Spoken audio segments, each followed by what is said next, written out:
मुझे तो सच में बहुत डर लग रहा है। पता नहीं कल सब कैसे होगा। एक बात बताओ, तुम ठंड से कांप रही हो या फिर डर से कांप रही हो?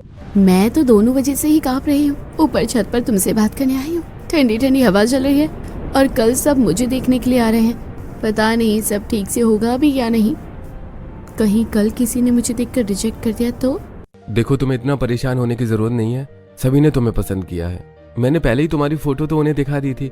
कल तो हमारा रिश्ता फाइनल होगा और तुम इस तरह ठंड में छत पर मत घूमो, वरना तुम्हें सर्दी लग जाएगी।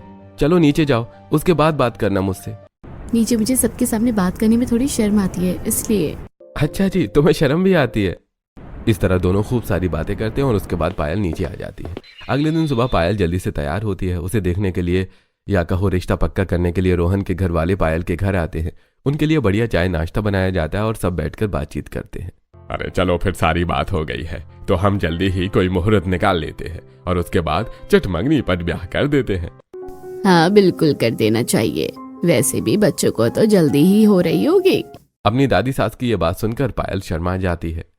देखो तो हमारी बहू रिया कैसे शर्मा रही है, बिल्कुल टमाटर की तरह लाल चेहरा हो गया है। जी बिल्कुल, पायल ऐसी ही है। अच्छा बेटा, लेकिन एक बात बताओ, क्या तुम शादी के बाद हमारी 3 रसोई तो संभाल लोगी ना? जी बिल्कुल, मैं 3 क्या 5 रसोई भी अच्छे से संभाल लूंगी। पायल अभी एक बहुत ही बड़ी बात से अनजान थी और इस बात को मजाक समझकर वो हाँ कर देती है। लेकिन आगे उसे एक बहुत बड़ा सरप्राइज मिलने वाला था। अब रिश्ता तय हो जाता है और घर में जोर शोर से शादी की तैयारियां चलती हैं। अरे नेहा, तुम कहाँ बिजी हो रही हो? जल्दी तैयारी करो, हमारे पास इतना टाइम नहीं है। हाँ मम्मी, बस अभी फूल वाले आए नहीं हैं, इसलिए थोड़ा सा लेट हो रहा है। अरे ये लोग अब तक क्यों नहीं आए हैं? इन्हें देख नहीं रहा कि कितना लेट हो रहा है? इन्हें जल्दी फोन करो। रिलैक्स मम्मी, इतनी चिंता मत करो, सब ठीक हो जाएगा। अब चलो जल्दी पहले दीदी की हल्दी की रस्म पूरी कर लेते हैं। बाहर आंगन में सभी महिलाएं गीत गा रही थीं और उसके बाद पायल की हल्दी की रस्म चालू होती है। सभी ढोलक बजाकर वहां पर नाच गाना कर रही थी। इस तरह सभी बहुत एंजॉय कर रहे थे और पायल भी खुश हो रही थी। वहीं दूसरी तरफ लड़के के घर में भी शादी की तैयारियां जोर शोर से चल रही थी। रोहन की भी हल्दी की रस्म हो रही थी। कल बारात जाने का टाइम हमें थोड़ा सा लेट करना होगा। जब रोहन ये बात सुनता है तो हैरान हो जाता है। क्यों मम्मी, लेकिन ऐसा क्यों करना है? देखो तो भैया, कितनी जल्दी हो रही है अपनी शादी का लड्डू खाने की। भैया इतनी भी क्या जल्दी है? ज्यादा लेट नहीं होगा, सिर्फ 1 घंटा ही तो लेट हो रहा है। वैसे भी कल तो आपकी भाभी से शादी हो ही जाएगी, बस 1 ही दिन की तो बात है। अब तो जरा सब्र कर लो। अरे नहीं, ऐसा कुछ नहीं है, मैं तो बस ऐसे ही पूछ रहा था। इस तरह दोनों परिवार में खुशियां छाई हुई थी। अब अगले दिन दूल्हे को तैयार करके सेहरा पहनाकर उसे घोड़ी पर बैठाकर ले जाया जाता है। उसके आगे सब बाराती नाच रहे थे। आखिरकार बारात पहुंच जाती है और बारातियों का स्वागत किया जाता है। रोहन और पायल की जयमाला होती है। देखो, मैं तुम्हें आखिरकार तुम्हारे घर से लेने आ ही गया। हमने जो साथ में सपना देखा था वो पूरा हो गया। दोनों के पूरे विधि विधान और नियम के साथ फेरे होते हैं और उसके बाद गाड़ी में बैठकर पायल विदा हो रही थी। तब वो रो रही थी। गाड़ी में बैठकर रोते हुए वो बाहर खड़ी अपनी मम्मी से कहती है, मुझे नहीं जाना मम्मी, मैं आप लोगों को छोड़कर नहीं जाना चाहती। ये बात सुनकर गाड़ी में बैठा रोहन मन में सोचता है, कहीं ये सीरियसली तो नहीं कह रही है? क्या सच में इसे मेरे साथ नहीं जाना? सच में ये गाड़ी से नीचे तो नहीं उतर जाएगी ना? तब शीला भी भारी मन से पायल को कहती है, नहीं बेटा, अब तो तुम्हें जाना ही होगा, यही दुनिया की रीत है, क्या कर सकते हैं। अपना अच्छे से ध्यान रखना। इसी के साथ पायल की विदाई हो जाती है और वो गाड़ी में अपने ससुराल पहुंचती है, जहां पर बड़े धूमधाम से उसका स्वागत किया जाता है। फिर उसका गृह प्रवेश करवाया जाता है। शांति उसकी आरती उतारती है। देखो हमारी बहू कितनी सोहनी लग रही है। हायो रब्बा, मैं तो बाहर ही जावा। अच्छा बेटा, तुम अपने दाएं पैर से कलश गिराकर गृह प्रवेश करो। इस तरह पायल गृह प्रवेश करती है और अपने कमरे में जाकर कपड़े बदलने के बाद रोहन वहां आता है। फाइनली हमारी शादी हो गई, मैं बहुत खुश हूँ। अब तुम जब गाड़ी में बैठकर यहाँ आने से मना कर रही थी, तब एक बार को मेरा दिल जरा थम गया था। मुझे लगा कहीं तुम सीरियस तो नहीं हो। हाँ, कभी कभी हो जाता है, हम भावुक हो जाते हैं। हालांकि मैं अपनी शादी से खुश हूँ, लेकिन मम्मी पापा को छोड़कर आने का बिल्कुल भी मन नहीं कर रहा था। मैं समझ सकता हूँ, लेकिन चिंता मत करो, कुछ ही दिन में मैं तुम्हें उनसे मिलवा कर ले आऊंगा। उसके बाद दोनों सो जाते हैं और अगले दिन पायल सुबह जल्दी उठकर तैयार होकर जब नीचे आती है तो सभी वहां पर बैठकर उसका इंतजार कर रहे थे। तेरी पोता बहू कितनी अच्छी है, समय पर उठ गई है। हाँ तो बेटा, आज तुम्हारी पहली रसोई की रस्म है। अभी तुम अपनी पहली रसोई में जाकर उसकी पूजा करके हमारे लिए मीठे में हलवा बना दो। फिर से शांति की ऐसी बातें सुनकर पायल जरा कंफ्यूज हो जाती है, लेकिन वो कोई सवाल नहीं पूछती। उसके बाद रिया पायल को पहली रसोई में लेकर जाती है, जहां रसोई और चूल्हे को फूलों से सजाया जाता है। भाभी, अभी आप पहले मीठे से शुरुआत कीजिए और पहली रसोई में आप सबके लिए मीठा बना दीजिए। इतना कहकर रिया वहां से चली जाती है और उसके बाद पायल कढ़ाई लेती है और उसमें घी डालकर वो सूजी डालती है और उसमें पानी डालती है और अच्छे से घुमाने लगती है। इस खिड़की से तो बहुत ठंडी हवा आ रही है, लेकिन इसके बाहर आंगन का नजारा कितना अच्छा लग रहा है। अरे नीचे चूल्हा भी बना है, सही है। हलवा बनने के बाद चलो, मीठे में तो सबके लिए मैंने सूजी का हलवा बना दिया है, लेकिन अब खाने में क्या बनाना है, चलो सबसे ही पूछ लूंगी। हलवा बनने के बाद पायल सभी के लिए हलवा लेकर आती है और सब बड़े मजे से हलवा खाते हैं। हलवा तो सच में बहुत ही स्वादिष्ट बना है। अरे हाँ, बिल्कुल, बहू ने तो वाकई बहुत अच्छा हलवा बनाया है। हाँ सच में, हमारे घर में अन्नपूर्णा आई है। चलो बेटा, तुम पहली रसोई के टेस्ट में तो पास हो गई हो, अब बारी है दूसरी रसोई संभालने की। मम्मी जी बार बार पहली रसोई और दूसरी रसोई क्यों कर रही है? लगता है मीठे को पहली रसोई मान रही है और कुछ मुझे अब नमकीन बनाना है शायद। असल बात से अनजान पायल मन में यही सोचती है। तब तो बेटा, अब तुम्हें अपनी दूसरी रसोई में जाना है और वहां जाकर चूल्हे पर हमारे लिए गर्मा गर्म बाजरे की रोटी और सरसों का साग बनाना है। यानी चाची जी, मुझे रसोई में जाकर ये दूसरी बार खाना बनाना है, आपका मतलब यही है ना? नहीं बेटा, दरअसल अभी जिस रसोई में हमने तुमसे हलवा बनवाया था ना, वो हमारी पहली रसोई थी। अब हमारी दूसरी रसोई घर के बाहर है, चलो हम तुम्हें दिखा देते हैं। सभी घर के बाहर आंगन में आते हैं और रसोई के बिल्कुल बाहर वाले छज्जे के नीचे ही चूल्हा रखा हुआ था और वहीं पर एक लोहे का स्टैंड था जहां पर सारा सामान रखा था। इस तरह घर में यह दूसरी रसोई बनी हुई थी। यानी मुझे यहाँ पर खाना बनाना होगा ना? हाँ बेटा बिल्कुल, यह हमारे घर की दूसरी रसोई है। दरअसल हमें चूल्हे का खाना ही अच्छा लगता है, खासकर सर्दियों में। अरे हाँ बेटा, तुम्हें तो पता ही है कि चूल्हे के खाने का स्वाद ही अलग होता है, इसलिए हमने चूल्हा यहाँ बाहर बनवा दिया और ऊपर शेड है, क्योंकि घर के अंदर रखने से तो खराब हो जाएगा ना। अब बेटा तुम चूल्हे का खाना अच्छे से बनाना, ठीक है? हम चलते हैं। इतना कहकर सब अंदर चले जाते हैं और पायल वहां बैठकर काम करना शुरू करती है। बाहर बहुत तेज ठंडी हवा चल रही थी, जिसकी वजह से उसे ठंड लग रही थी। वो सबसे पहले साग धोकर उसे हंसिये से काट रही थी। बाप रे, यहाँ तो कितनी ठंडी हवा चल रही है, बहुत ठंड है यहाँ। अब समझिए इनकी दूसरी रसोई का मतलब क्या है। लेकिन सर्दी में दूसरी रसोई थोड़ी खतरनाक है, ठंड बहुत लगेगी यहाँ। बस अब ये तीसरी और चौथी रसोई के बारे में ना बोले। वैसे इसके अलावा तीसरी रसोई कहाँ ही बोलेंगे, ऐसी दो तरह की ही रसोई तो होती है।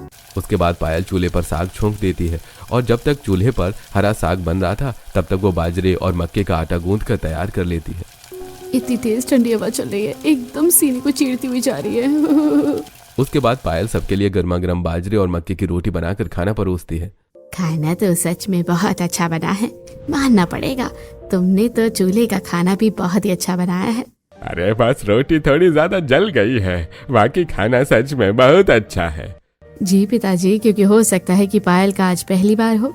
मम्मी जी, पहली बार तो नहीं, हम पहले छत पर ईंट का चूल्हा बनाकर खाना बनाते थे, लेकिन अब बहुत समय हो गया है ना, इसलिए शायद। लेकिन धीरे धीरे और अच्छे से बनाना आ जाएगा। हाँ बेटा बिल्कुल, तुम्हें चिंता करने की कोई जरूरत नहीं है, धीरे धीरे सब हो जाएगा। रिया और यश, तुम दोनों खाना क्यों नहीं खा रहे हो? क्योंकि भाभी, हमें इस टाइप का देसी खाना बिल्कुल भी पसंद नहीं है। हमें तो एकदम शानदार और चटपटा खाना पसंद है। हाँ बिल्कुल, क्योंकि इन दोनों की जीभ तो एकदम चटोरी है। इन्हें तो दुनिया से न्यारा खाना खाना है जो हमारे घर में नहीं आ सकता। मतलब दादी जी, किस तरह का खाना? तो चलिए भाभी, हम आपको लेकर चलते हैं हमारी तीसरी रसोई के पास। वहां जाकर आपको सब समझ आ जाएगा। उनका घर बहुत बड़ा था। घर के बाहर आंगन में तकरीबन 10-20 कदम की दूरी पर एक मॉडर्न रूम था। वहां जाकर जब उसके अंदर पायल जाती है तो उसे पता चलता है कि वो एक छोटी सी रसोई है जिसकी छत कांच की है और आसमान एकदम साफ नजर आ रहा है। रसोई बहुत ही सुंदर थी। वाह, ये रसोई तो सच में बहुत सुंदर है। यहीं पर अंदर कितना छोटा सा प्यारा सा डाइनिंग टेबल है, लेकिन सिर्फ 4 लोगों के लिए। और यहाँ पर इस तरह की रसोई क्यों बनाई गई है? दरअसल भाभी, अब तक आप हमारे घर की 2 रसोई में काम कर चुकी हैं। ये रसोई खास तौर पर मेरे और यश के लिए बनाई गई है। ये हमारे घर की तीसरी रसोई है। मैं और यश जब पढ़ाई करने दूसरे स्टेट में हॉस्टल में रहते थे, तब दरअसल हमें रेगुलर बेस पर नॉनवेज खाने की आदत पड़ गई थी।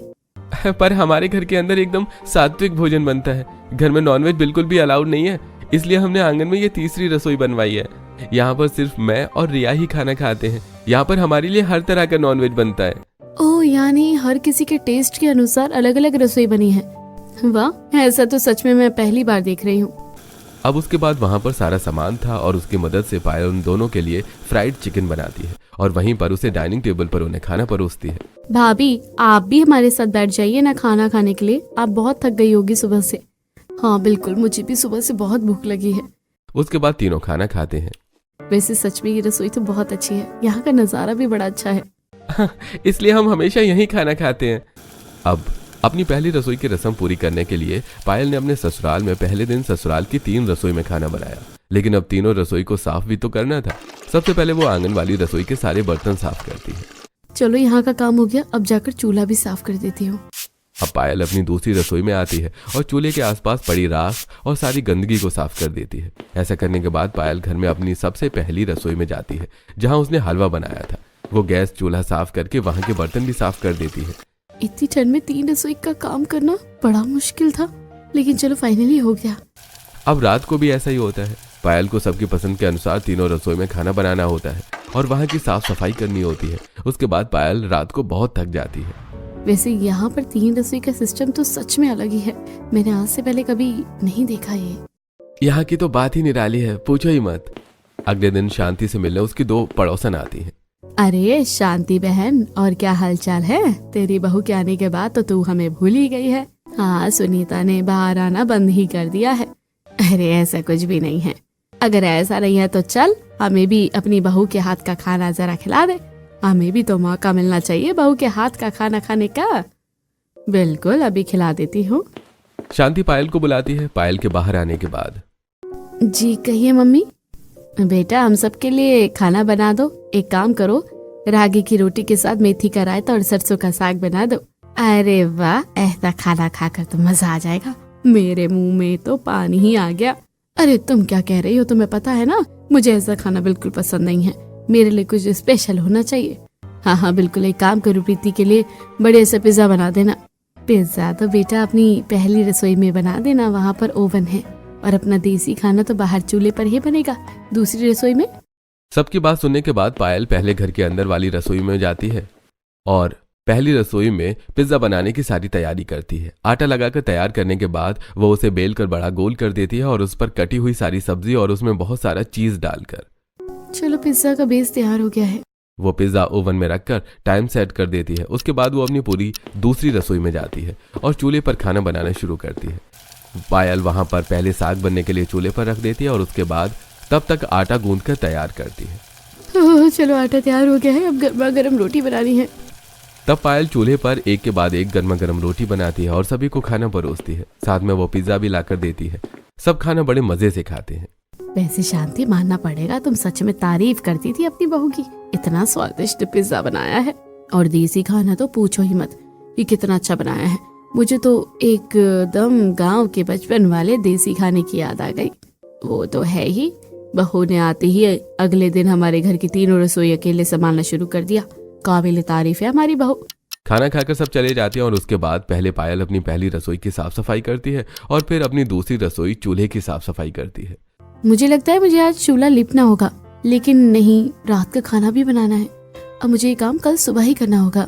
फिर शाम का चाय नाश्ता बनता है और इस तरह रात हो जाती है। रात को भी ऐसा ही होता है। रात के खाने के लिए पायल सबसे पहले पहली रसोई में खाना बनाती है और रसोई से बाहर आने के बाद, बेटा मैं जानती हूँ आज तूने रोटी सब्जी अंदर बनाई है, लेकिन मेरा लापसी खाने का बहुत मन कर रहा है।